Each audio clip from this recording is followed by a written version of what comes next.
नमस्कार दोस्तों, आप सुन रहे हैं द हॉन्टेड हॉर्स और आज मैं फिर से आपके बीच एक बहुत ही रहस्यमयी और डरावनी कहानी लेके आया हूँ। पर उससे पहले अगर आप चैनल पर नए हैं तो जल्दी से चैनल को सब्सक्राइब कर लें। तो बढ़ते हैं अपनी कहानी की तरफ।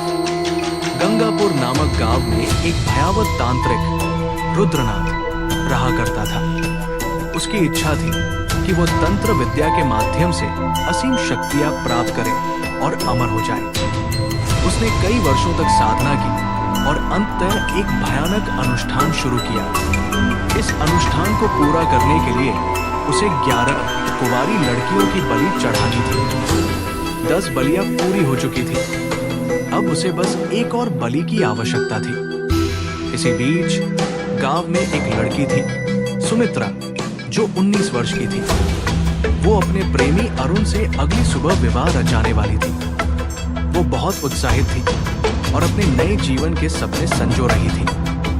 पर उसे ये नहीं पता था कि उसकी खुशियों पर किसी की बुरी नजर पड़ चुकी थी। जैसे ही सुमित्रा दुल्हन की पोशाक में सजी थी, रुद्रनाथ ने उसे बेहोश कर अपनी गुफा में खींच लिया। जब सुमित्रा को होश आया तो उसने खुद को एक अंधेरी गुफा में पाया। सामने खड़ा तांत्रिक अट्टहास कर रहा था।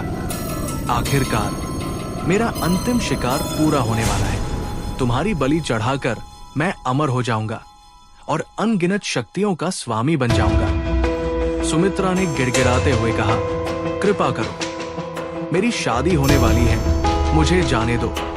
लेकिन तांत्रिक ने उसकी एक न सुनी। हार मानने के बजाय सुमित्रा ने पास रखी तलवार उठा ली और कहा, अगर मेरी मृत्यु निश्चित है तो मैं तुम्हें भी चैन से नहीं जीने दूंगी। ये कहते हुए उसने अपनी ही गर्दन काट ली। उसकी आत्मा ने भयानक रूप धारण कर लिया।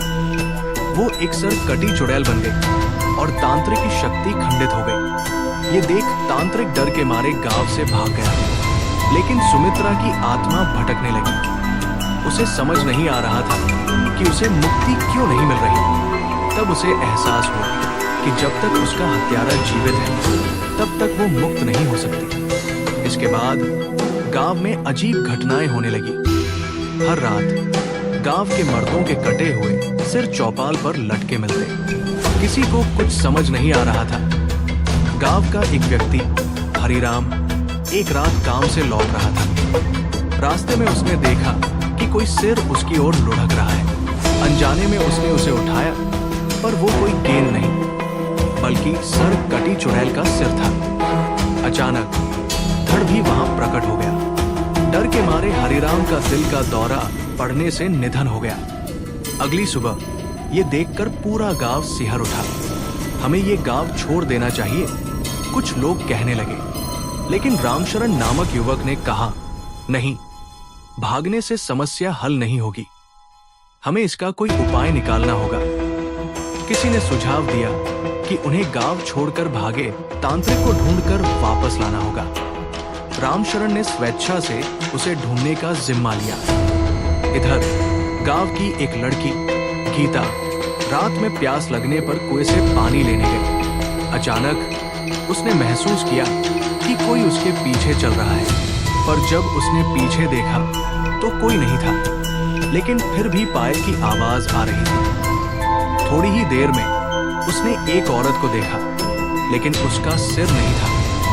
गीता कांप उठी, तुम तो केवल मर्दों को मारती हो, उसने डरते हुए कहा। चुड़ैल हंस पड़ी, हाँ, पर कोई औरत रात में बाहर निकलती नहीं थी, इसलिए अब तुम मेरी पहली शिकार बनोगी। जैसे ही चुड़ैल गीता की ओर बढ़ी, तभी वहां रामशरण तांत्रिक को लेकर आ गया। तांत्रिक ने मंत्रों का जाप शुरू किया, लेकिन जैसे ही चुड़ैल ने उसे देखा, वो गुस्से से चीख पड़ी, तो आखिर तुम आ ही गए। पर क्या इन गांव वालों को पता है कि तुम ही मेरी मौत के जिम्मेदार हो? गांव वाले चौंक गए। क्या कह रही हो तुम? रामशरण ने पूछा। तब चुड़ैल ने पूरी सच्चाई बता दी कि कैसे तांत्रिक ने अपनी शक्ति के लिए 11 लड़कियों की बलि देनी चाहिए थी। गांव वालों का खून खौल उठा। इस दुष्ट को हम पर भरोसा था कि ये हमें बचाएगा, लेकिन ये तो हमारा असली दुश्मन है। तांत्रिक ने कहा, हाँ, मैंने 11 लड़कियों की बलि देने की कोशिश की, लेकिन मुझे जो शक्तियां मिलती उससे मैं तुम्हारी रक्षा भी तो करता। पर गांव वालों को अब कोई संदेह नहीं था कि असली राक्षस वही था।